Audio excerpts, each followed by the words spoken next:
12 જૂન 2025નો એ દિવસ ગુજરાત માટે કાળમુખો દિવસ સાબિત થયો, કેમ કે 12 જૂને પ્લેન ક્રેશ થયું હતું અને તેમાં 250 કરતાં વધુ લોકોના મોત નીપજતા અનેક પરિવારમાં માતમ છવાઈ જવા પામ્યો. ગુજરાતના પૂર્વ મુખ્યમંત્રી વિજયભાઈ રૂપાણી સહિત 250 કરતાં વધુ લોકોના મોત નીપજ્યા હતા. એ વાતને આજે 8 મહિના જેટલો સમય વીતવા છતાં અનેક પરિવારની આંખોમાં આજે પણ આંસુ જોવા મળી રહ્યા છે. પરિવારોએ પોતાના સ્વજનો ગુમાવ્યાનું ખૂબ જ દુઃખ જોવા મળી રહ્યું છે. આજે અમારી ટીમ દ્વારા ધાનેરા તાલુકાના થાવર ગામે રહેતા સવદાનભાઈની મુલાકાત લેવામાં આવી. સવદાનભાઈએ પણ પોતાનો પુત્ર કમલેશભાઈ તેમજ પુત્રવધુ ધાપુબેનને ગુમાવ્યા હતા. 12 જૂનની વહેલી સવારે આ પરિવારે પોતાના પુત્ર તેમજ પુત્રવધુને વિદેશ જવા માટે ખૂબ જ ઉત્સાહભેર અને ખુશી વિદાય આપી.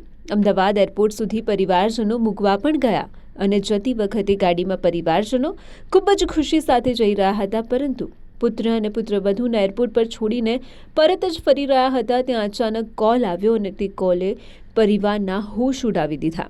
ફોન પર પ્લેન ક્રેશના સમાચાર સાંભળીને આ પરિવારના પગ નીચેથી જમીન સરકી ગઈ અને પરિવાર ખૂબ જ ચોધાર આંસુએ રડી પડ્યું હતું. 10 દિવસ બાદ પુત્ર તેમજ પુત્રવધુના મૃતદેહ પરિવારને મળ્યો હતો. એ વાતની આજે 8 મહિના જેટલો સમય વીત્યો છે, છતાં પણ આ પરિવારની આંખોમાં આંસુ જોવા મળી રહ્યા છે. સરકાર દ્વારા તમામ મૃતકોના સામાનની શોધ કરવામાં આવી હતી અને જેમ જેમ સામાન મળ્યો તેમ પરિવારજનોને સામાન આપવામાં આવ્યો. ત્યારે ધાનેરા તાલુકાના થાવર ગામે રહેતા સવદાનભાઈને પણ પોતાની પુત્રવધુ અને પુત્રનો બળેલી હાલતમાં સામાન આપવામાં આવ્યો. લગ્નના ફોટા તેમજ ડોક્યુમેન્ટ્સ બળેલી હાલતમાં મળી આવ્યા હતા. ડોક્યુમેન્ટ તેમજ ફોટાને જોઈને જોડતા માતા પિતાનું દુઃખ અત્યારે ભલભલાની આંખમાં આંસુ લાવી દે એવું છે. સવદાનભાઈને 2 દીકરા હતા, જેમાં સૌથી મોટો દીકરો કમલેશ હતો. કમલેશના લગ્નને માત્ર 6 મહિના જેટલો ટૂંકો સમયગાળો દરમિયાન આ ગોઝારી ઘટના બની હતી અને તેમાં બંનેના મોત નીપજતા પરિવાર પર આભ તૂટી પડ્યું અને પરિવારને સંપૂર્ણ ખુશીઓ પણ છીનવાઈ ગઈ હતી. ત્યારે હવે તમે પણ સાંભળો શું કહે છે માતા પિતા. 12 જૂન 2025નો ગોઝારો દિવસ, જેને ગુજરાતના અનેક પરિવારને ચોધાર આંસુએ રડાવ્યા હતા. ગોઝારો દિવસ એટલા માટે કહીએ છીએ કે 12 જૂન 2025ના દિવસે પ્લેન ક્રેશ થયું હતું અને તેમાં 250 કરતાં વધુ લોકોના મોત નીપજ્યા હતા. અનેક પરિવારે પોતાના લાડવાયા સ્વજનોને ગુમાવ્યા હતા. અમે અત્યારે છીએ બનાસકાંઠા જિલ્લાના ધાનેરા તાલુકાના થાવર ગામે, કે થાવર ગામે પણ એક પરિવારે પોતાનો પુત્ર અને પુત્રવધુને ગુમાવ્યા છે. પુત્ર અને પુત્રવધુ બંને ધંધાકીય અર્થે યુકે જઈ રહ્યા હતા. પરિવારનું એક મોટું સપનું હતું, તે સપનું સાકાર થયું હતું અને આ લોકો ત્યાં જઈ રહ્યા હતા, પરંતુ તેમની કમનસીબી એ હતી કે તે જે અમદાવાદથી યુકે જતી ફ્લાઇટ ક્રેશ થતા તમામ લોકોના મોત નીપજ્યા હતા. આ ઘટનાને આજે 8 મહિના જેટલો સમય વીત્યો છે. 8 મહિના જેટલો સમય વીતવા છતાં પણ પરિવારના આંખમાં આજે પણ આંસુ જોવા મળી રહ્યા છે.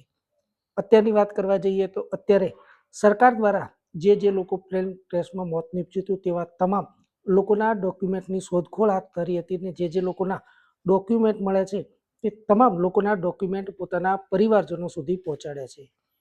બળેલા ડોક્યુમેન્ટ તેમજ લગ્નના ફોટા જોઈ પરિવારોમાં પણ ભારે દુઃખની લાગણી જોવા મળી રહી છે. વાત કરવાનો પ્રયત્ન કરીશ જેમને પોતાનો પુત્ર અને પુત્રવધુ ગુમાવી છે. શું કહેશો?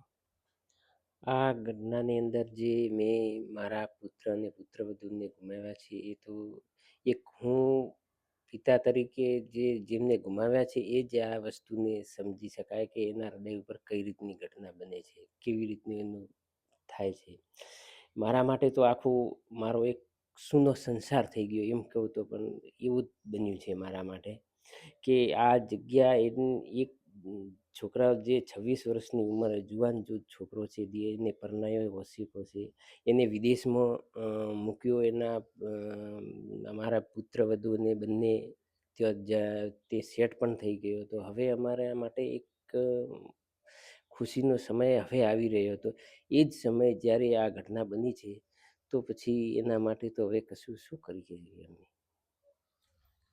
માસી, આપણે કેટલા દીકરા હતા અને પુત્ર અને પુત્રવધુ બંને વિદેશ જઈ રહ્યા હતા, આપે શું સપના જોયા હતા? દીકરા હતા. મારે દીકરો હતો કમલેશભાઈ મારા દીકરો મારી દીકરી હું તરફથી મારી દીકરી હતી આ ખુશી ખુશીથી મવિત્ર કે તમે રહેજો મમ્મી પપ્પા કે અમે ઘણા કમા અને ખુશીથી જાય ને અમને આખી વાટી મને ખૂબ વાત કરી મારી બહુએ ખૂબ વાત કરી મારે દીકરે મમ્મી પપ્પા તમને હું લઈને દઉં હાથે તમે ટેન્શન મત લ્યો આપણે તો ભાગ્યને જવાબવા દઈશે ને તમે મત લ્યો તો ખુશીથી રહે મારા શરીર સારું ન રહેતો તે મારો દીકરો ખૂબ કહેતો હવે હું કણાને યાદ કરું રાત્રે ઉઠું તો આની નજર પડે ફૂટા માથે દાડો હોય તો ઉઠે તો ફૂટા માથે હવે મારો દીકરો હતો હોશિયાર મોટો મેતો તો શું હોય એવો મારો દીકરો હતો મારી બહુ હતી ને મારી દીકરી તરફથી હતી એ મારો દીકરો તેડવા આવ્યો હતો પુત્ર વધુ અને પુત્રની વિરહમાં ઝૂરતી માતાની વેદના તમે પણ સાંભળી. પરિવારે ખૂબ જ ઉત્સાહ સાથે પુત્ર તેમજ પુત્ર વધુને વિદેશ જવા માટે ઘરથી ઉત્સાહભેર વિદાય આપી હતી, પરંતુ પરિવારને એ ખબર નથી કે આ મારી પુત્ર અને પુત્ર વધુની આખરી વિદાય છે. Suresh Galchar, DNR news, Dhanera.